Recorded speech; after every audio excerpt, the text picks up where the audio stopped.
"Get out of my garden," said the Brazilian politician, but when he saw what I did, he was shocked. The dust from the old Ford truck still hung in the afternoon air as 70-year-old Walter Thompson stepped onto the red earth of snow. Paulo's interior in 1952. His weathered hands gripped a worn leather satchel containing everything he owned after decades of wandering through South America. The small town of Ribeirão Preto stretched before him, its colonial buildings casting long shadows under the Brazilian sun. If you're curious about how one man's courage changed an entire community's fate, make sure to hit that subscribe button and let me know in the comments which part of Brazil you're from. Your support helps us bring more incredible true stories to light. Walter had been traveling through Brazil for 3 months, documenting the country's rural communities for a geographical survey. His thin frame and silver beard made him look like just another aging foreigner, but his steel blue eyes held the determination of someone who had witnessed both the beauty and cruelty of the world. The locals called him O Americano Velho, the old American, though he preferred to think of himself simply as a student of humanity.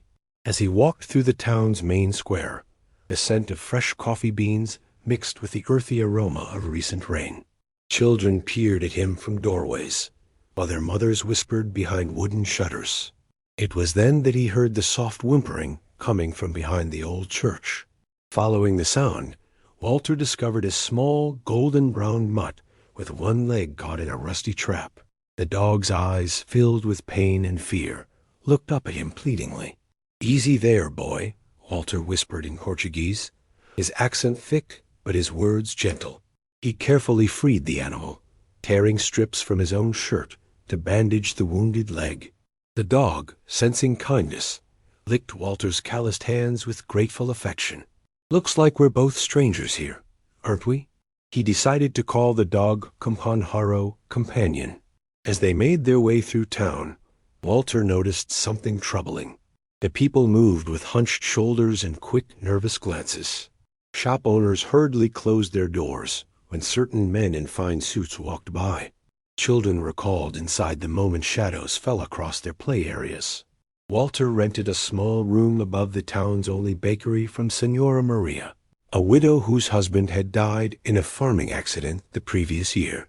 Her hands shook as she served him coffee and fresh bread, and when he asked about the town's tension, her eyes filled with tears. "It's Coronel Augusto," she whispered, glancing toward the window. "He owns most of the land around here. Says he's going to expand his coffee plantation, but that means—" She couldn't finish the sentence. Through her broken explanation and the stories of other townspeople, Walter pieced together the situation. Coronel Augusto Silva was not just a landowner, but a local political boss who had his eye on the small plots of land where the poorest families grew their subsistence crops. These families had worked the land for generations, but they had no formal papers, no legal claim that would hold up in the corrupt local courts. That evening, as Walter sat on the bakery's small balcony with Companheiro resting at his feet, he watched smoke rise from the distant fields. The dog's ears perked up at every sound, still nervous from his earlier ordeal. Walter stroked the animal's head, feeling the trust that was slowly building between them. In his travels, he had learned that the bond between a man and an animal could often reveal the true character of both. "What do you think, friend?" he asked Companheiro. "Should an old man mind his own business?" The dog looked up at him with those intelligent brown eyes, and Walter saw something that reminded him of every person he had ever helped, every injustice he had witnessed and felt compelled to address. His joints ached, his back protested every movement, but his heart still burned with the same fire that had driven him across continents in search of truth and human dignity. The next morning brought news that changed everything. Young Carlos, Senora Maria's nephew, came running into the bakery with tears streaming down his face. His family had been given notice. They had 1 week to vacate their small farm or face consequences. The boy's father, a proud man named João, had worked the same 5 acres his grandfather had cleared from the forest 60 years ago. Walter felt the familiar stirring in his chest. The same feeling that had led him to stand against corrupt officials in Argentina, to help striking miners in Chile, to defend indigenous communities in Peru. Age had bent his back and lined his face, but it had not diminished his conviction that ordinary people deserved to live with dignity. As he prepared to walk toward the disputed farmland, Compañero limped alongside him, the dog's loyalty unwavering despite his injury. Walter knew that what he was about to do would likely bring him face to face with forces far more powerful than an old traveler could reasonably challenge. But he also knew that some battles were worth fighting, regardless of the odds. The afternoon sun beat down mercilessly as they approached the contested fields, where the real confrontation was about to begin. The morning sun painted Joe's small farmhouse in shades of gold and amber as Walter approached with Compañero limping faithfully beside him. The property consisted of 5 acres of carefully tended land where coffee plants grew alongside corn and beans. A perfect example of the sustainable farming practices Walter had seen throughout rural Brazil. Joe emerged from his house, his face etched with the worry of a man who saw his life's work slipping away. "Senior Thompson," Joe said in heavily accented English, having heard about the American visitor, "you should not be here. Coronel Silva's men, they come today." Walter studied the lean farmer, noting the calloused hands and sun-weathered skin that spoke of decades of honest labor. "Sometimes, Joe, a man needs to see injustice with his own eyes before he can understand how to fight it." As if summoned by their conversation, the sound of approaching vehicles echoed across the fields. 3 black cars wound their way up the dirt road, kicking up clouds of red dust. Compañero's ears flattened against his head, and a low growl emerged from his throat. The dog's instincts, Walter had learned, were rarely wrong about dangerous men. The cars stopped in front of the farmhouse, and 8 men in expensive suits emerged. Their leader was unmistakably Coronel Augusto Silva, a man in his 50s with perfectly groomed black hair, a gold-capped tooth, and eyes that held no warmth. Behind him stood his son, Ricardo, a younger version of his father, but with an added cruelty that seemed to radiate from his every gesture. "Joe Santos," the Coronel announced, his voice carrying the authority of someone accustomed to absolute obedience. "I trust you received my notice. You have until tomorrow to remove yourself and your family from my land." "This is not your land, Coronel," Joe replied, his voice steady despite the tremor in his hands. "My grandfather cleared these fields. My father planted the first coffee trees. We have been here longer than your family has been in this region." Ricardo Silva stepped forward, his hand moving to rest on something metallic beneath his jacket. "Papers, old man. Where are your papers? Without documents, you are nothing but a squatter on my father's property." Walter had remained silent, but now he moved closer to Joel, Compañero staying protectively near his legs. The Coronel's attention turned to him with the sharp focus of a predator identifying a new threat. "And who might you be, Senior?" Coronel Silva's English was perfect, refined by years of dealing with foreign business interests. "Walter Thompson," he replied simply. "I'm documenting agricultural practices in rural Brazil." "Then document this," Ricardo snarled. "Tomorrow, these fields will be cleared for proper coffee cultivation. This old fool and his primitive farming methods have no place in modern Brazil." Walter felt the anger building in his chest, the same righteous fury that had sustained him through decades of witnessing oppression. But he kept his voice calm, measured. "I've traveled through many countries, Coronel. In my experience, the most productive lands are often those worked by families who have intimate knowledge of the soil, the seasons, the subtle needs of each crop." The Coronel's eyes narrowed. "Your experience is irrelevant here, Americano. This is a private matter between Brazilians." "Injustice," Walter replied, "is never a private matter." The tension in the air became palpable. Ricardo's hand moved closer to his weapon, while the other men spread out in a subtle but unmistakable threatening formation. João's wife, Maria, appeared in the doorway of their house, her face pale with fear as she clutched their youngest daughter to her chest. It was then that Walter noticed something the others had missed. Companheiro had moved away from the group and was now sitting calmly in the middle of Joe's vegetable garden. The dog's behavior struck Walter as odd until he realized what the animal had discovered. The soil around Companheiro was different, darker, richer, with a particular sheen that Walter had learned to recognize during his travels. "Coronel," Walter said carefully, "may I ask what specifically interests you about this particular plot of land? Surely a man of your resources has access to many properties suitable for coffee cultivation." "The soil conditions are favorable," the coronel replied, but Walter caught the slight hesitation in his voice. Walter knelt beside Companheiro and let a handful of the dark earth run through his fingers. His years of geological survey work had taught him to read the stories written in soil composition. This wasn't just good farming land. The mineral content and specific coloration suggested something far more valuable beneath the surface. "This is interesting soil," Walter observed, his voice neutral but his mind racing. "Very rich in certain minerals. I'd be curious to know what a proper geological survey might reveal about the subsurface composition." The coronel's composure cracked slightly, and Walter saw Ricardo tense. In that moment, Walter understood that this was never about coffee cultivation. The Silva family had discovered something valuable beneath Joe's farm, and they intended to claim it through intimidation and legal manipulation. "Your week starts now, old man," Ricardo said to Joe, but his eyes remained fixed on Walter.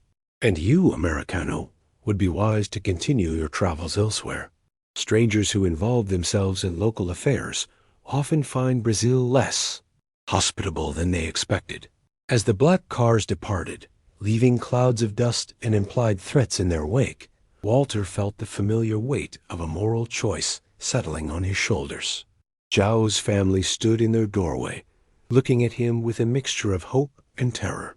Companheiro limped over to Walter and pressed against his leg, offering the simple comfort of loyal companionship.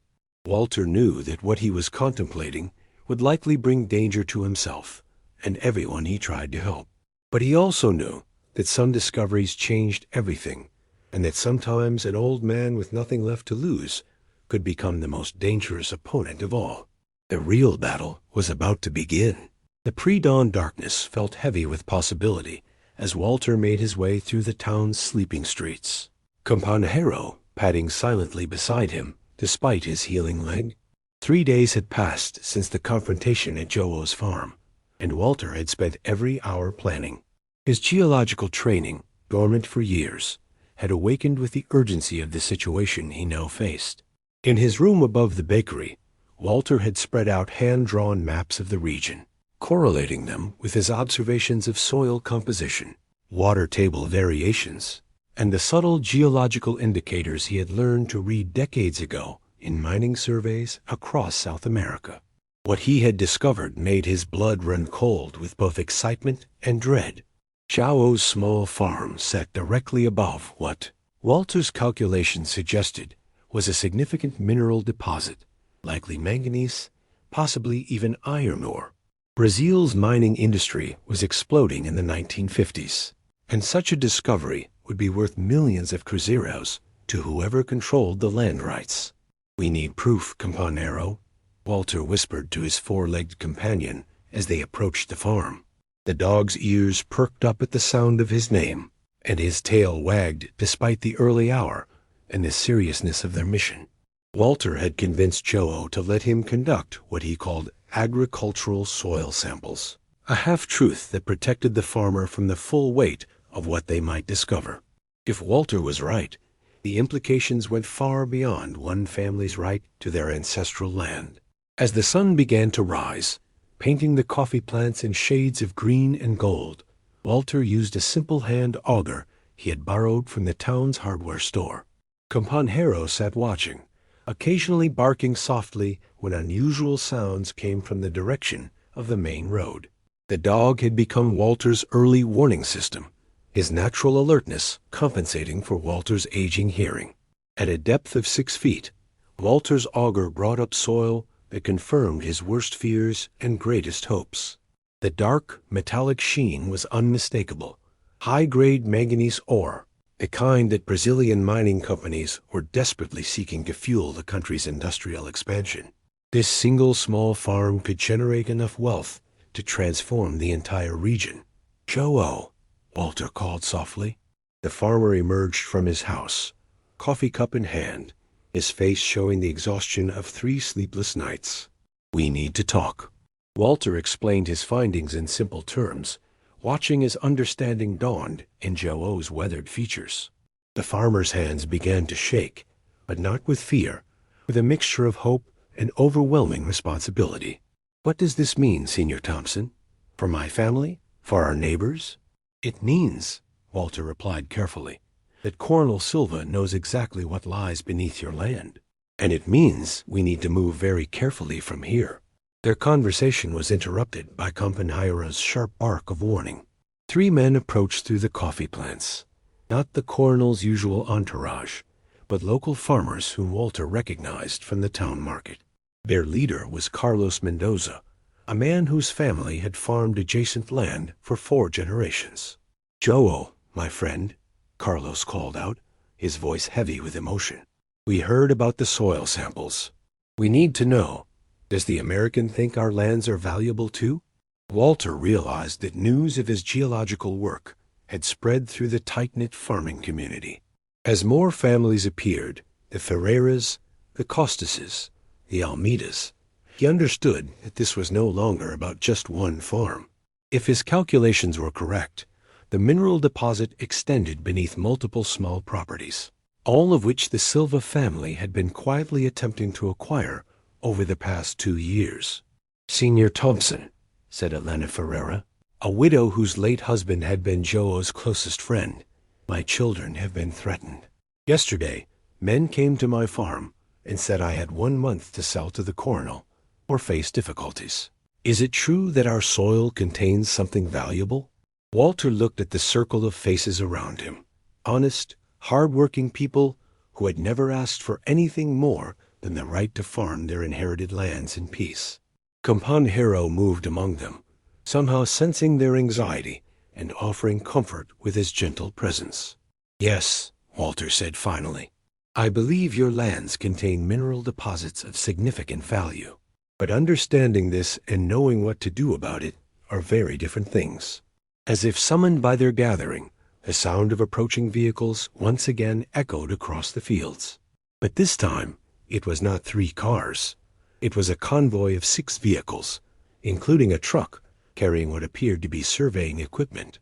"They're going to do their own geological survey," Joe whispered, his face pale. "Once they have official documentation of what lies beneath our lands, ... then every legal challenge becomes impossible," Walter finished grimly. Coronel Silva emerged from the lead car with an entourage that had doubled in size since their last encounter. But more concerning was the presence of 2 men in government uniforms, officials from the State Mining Authority. Walter recognized the setup immediately, a coordinated effort to establish legal mining claims on land that would be abandoned by farmers who could no longer afford to stay. "Senor Thompson," the Coronel called out, his voice carrying a tone of false civility. "Still documenting agricultural practices, I see. How fortunate that we can now provide you with a more comprehensive demonstration of modern land use." Ricardo Silva stepped forward, no longer bothering to hide the pistol at his hip. "This is your final warning, old man. Leave now, or become part of a very unfortunate story about foreign agitators who met with accidents in remote Brazilian farmland." Walter felt every one of his 70 years in the ache of his joints and the tremor in his hands.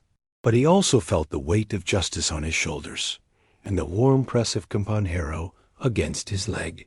The dog's presence reminded him that courage often came not from the absence of fear, but from the choice to act despite it. "Coronel," Walter replied, his voice steady, "I think you'll find that this story is far from over." What Walter had discovered in the soil was about to pale in comparison to what he was about to unearth about the Silva family's true methods and the corruption that stretched far beyond this small farming community.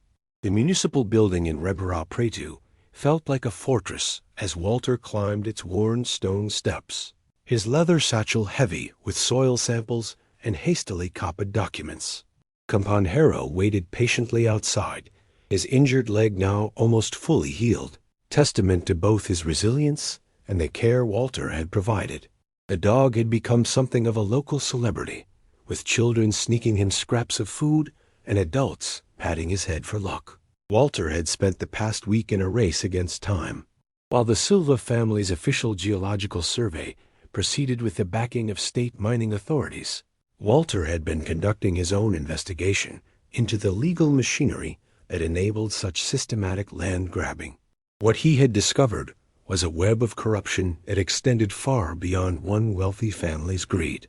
Inside the building, Walter sought out the office of Judge Martinez, one of the few local officials who had not been educated or employed by Silva family interests. The judge, a man in his 60s with intelligent eyes behind wire-rimmed spectacles, listened carefully as Walter presented his evidence. "Senior Thompson," Judge Martinez said, examining the soil samples and documentation, "what you're showing me suggests systematic fraud on a scale that could destabilize our entire regional economy. But you must understand, the Silva family has connections that reach into the state capital, possibly even Brasilia itself." Walter leaned forward, feeling the weight of his years, but also the urgency of justice. "Your Honor, I've seen this pattern in Argentina, in Chile, in Peru.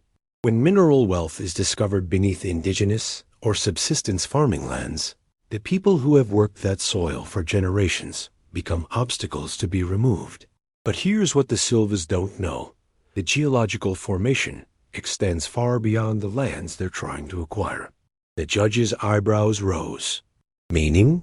"Meaning that if the government is going to grant mining concessions in this region, they need to understand the full scope of the deposit.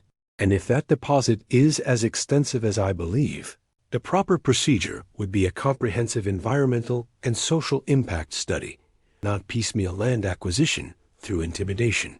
What Walter didn't mention was the personal cost of his investigation. His savings, already modest, were nearly exhausted. His body ached constantly from long days of fieldwork that would have challenged a man half his age. But every evening, as he returned to his small room above the bakery, with Companheiro by his side, the dog's unwavering loyalty reminded him why the struggle mattered. That afternoon brought disturbing news. Senora Maria burst into the bakery where Walter was reviewing his notes, her face streaked with tears. "They took Joao," she gasped. "The police came this morning with a warrant. They say he was growing marijuana plants between his coffee trees." Walter's blood ran cold. He had seen Joao's meticulous farming practices. The man grew exactly what he needed to feed his family, and nothing more. "This is a fabrication," he said grimly. "They're removing him from his land by any means necessary." Companheiro seemed to sense the urgency in the air. The dog moved restlessly around the room, whimpering softly as if he could feel the injustice pressing down on everyone he had come to care about. Walter made a decision that he knew could cost him everything. That evening, under cover of darkness, he and Companheiro made their way to Joao's farm. Using his geological equipment and the skills he had developed over decades of survey work, Walter conducted the most comprehensive mineral analysis of his career. What he found exceeded even his pessimistic expectations. The manganese deposit extended across nearly 12 square kilometers, encompassing not just the small farms, but also portions of the Silva family's existing coffee plantation. More importantly, the grade of ore was exceptionally high. This was not just a valuable find, but potentially one of the richest manganese deposits in all of São Paulo state. As Walter worked through the night, taking precise measurements and documenting everything with the careful methodology of his geological training, Companheiro stood guard. The dog's alertness had saved them twice from Silva security patrols, his soft growls giving Walter enough warning to hide his equipment and blend into the shadows.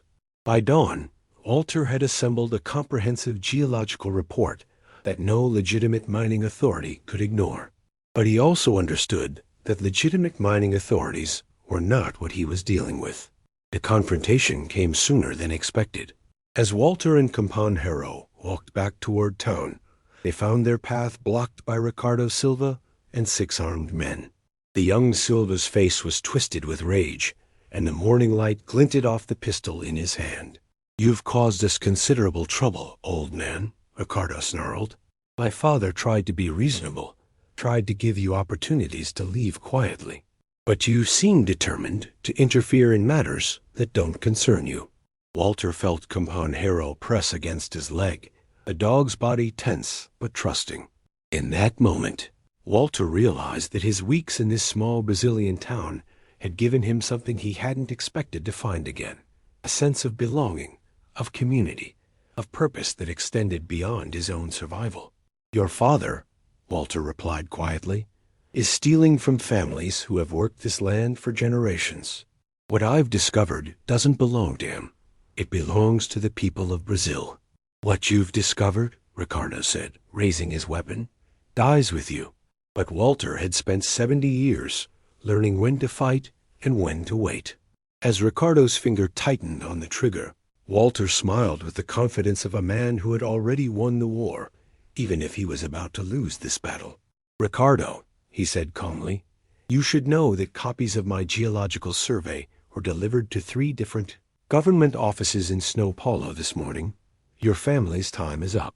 The young man's face went white with rage and fear, but before he could respond, the sound of approaching vehicles filled the air.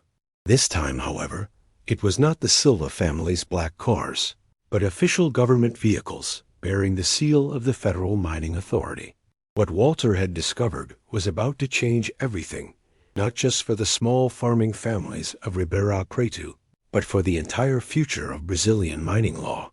The federal courthouse in São Paulo buzzed with tension as Walter sat in the witness chair, his weathered hands steady on the Bible despite the magnitude of the moment.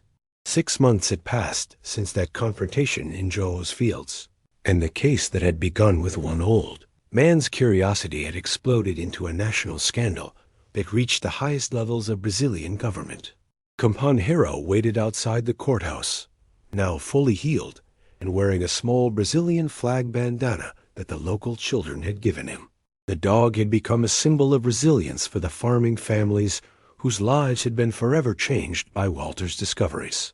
"Senior Thompson," the federal prosecutor continued, "please tell the court what your geological survey revealed about the mineral deposits in question." Walter's voice carried clearly through the packed courtroom. "The manganese deposit extends across approximately 12 square kilometers, with an estimated value of 47 million cruzeiros. More importantly, the deposit underlies not only the small family farms that the Silva organization was attempting to acquire, but also significant portions of their existing coffee plantation." A murmur rippled through the courtroom. In the defendant's section, Coronel Augusto Silva sat with his team of expensive lawyers, his face a mask of controlled fury. His son Ricardo was notably absent. He had fled to Argentina when the federal investigation began, leaving behind a trail of forged documents and intimidated witnesses. Judge Helena Santos, who had been specially appointed from Brasilia to ensure impartiality, leaned forward.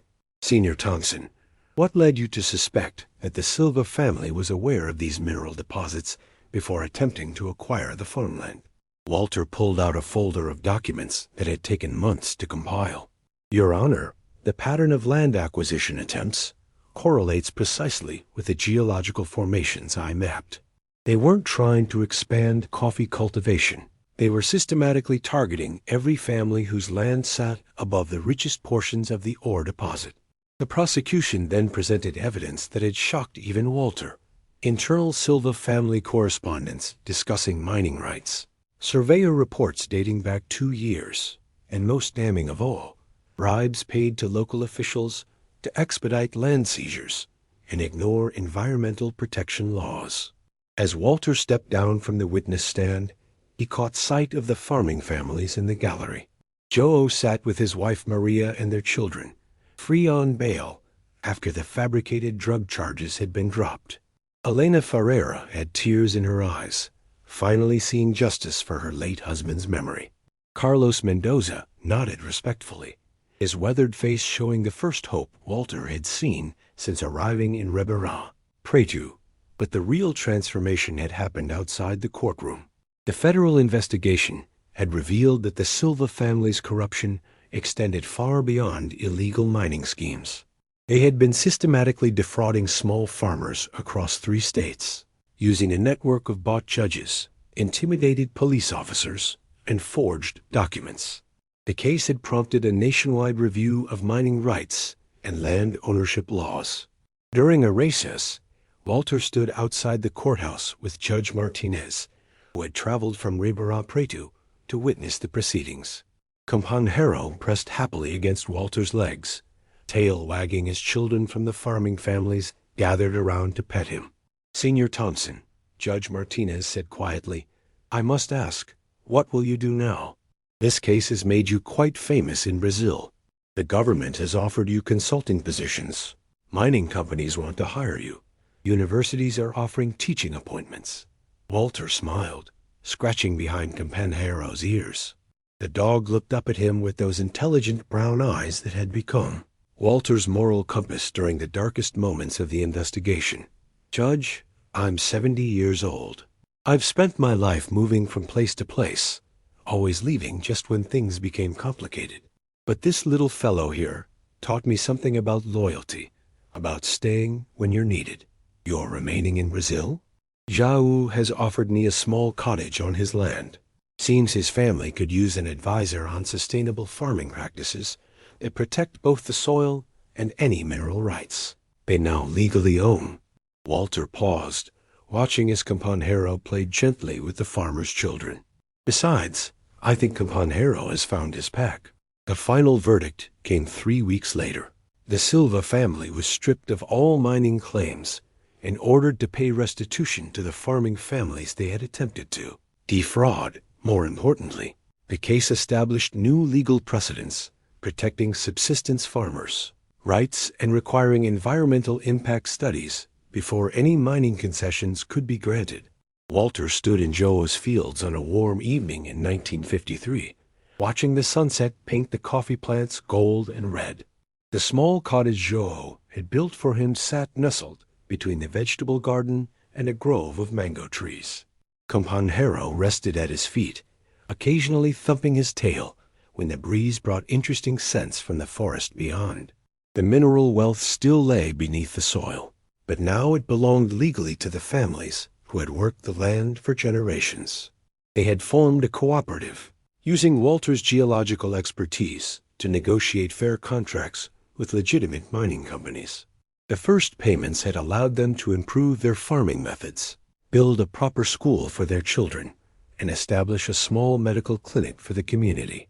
"You know, Companheiro," Walter said softly to his loyal companion, "I spent decades thinking that home was something you found by moving forward. Turns out, sometimes home is something you create by choosing to stand still." The dog looked up at him with an expression that seemed to say he had known this truth all along. As stars began to appear above the Brazilian countryside, Walter felt a peace he had never experienced in his 70 years of wandering. Sometimes justice came not from grand gestures, but from small acts of courage performed by ordinary people who refused to walk away from what was right. The seeds of justice, like the crops growing around them, required patience, dedication, and the faith that something beautiful could grow from the darkest soil. This incredible story of courage shows us that age is never a barrier to making a difference. If you believe in standing up for justice, no matter the odds, please subscribe to our channel and share this video with someone who needs to hear that their voice matters. Your support helps us bring more inspiring true stories from around the world.